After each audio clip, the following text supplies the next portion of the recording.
Tungkol naman to doon sa mga may bisyo na ayaw nilang tanggaping may bisyo nga sila. Tungkol doon sa mga naninigarilyo, umiinom. Sabi nila pag hindi naman daw madalas hindi masama. Ano masasabi ko ng Biblia rito? Alam mo, dapat i-determine natin kung gaano kadalas ang minsan. Di ba?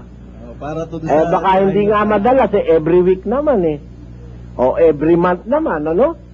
Pagka nasasako pa ng panahunan, hindi bale kung halimbawa nangyaring minsan, di na naulit, ano?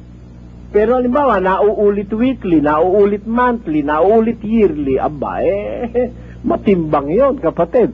Sapagkat ang kasalanan, kahit maliit, pagka nagkaipon-ipon, lumalaki yan. Pakinggan mo sa Santiago 1:14.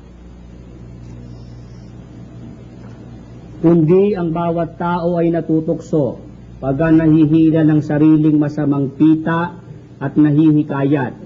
Kung magkagayoy ang kahalayan kung maipaglihi ay nanganganak ng kasalanan, at ang kasalanan pagka malaki na ay namumunga ng kamatayan.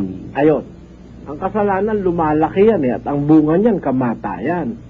Kaya kailangan iwasan mo yung kasalanan magkaulit-ulit. Halimbawa, paminsan-minsan nga, linggo-linggo naman, o paminsan-minsan buwan-buwan naman, yun din ang patak mo nun, lasenggo ka pa rin. Ayun lang Brother Eli, maraming salamat. Salamat, kasihang kanawa ng Panginoon, kapatid.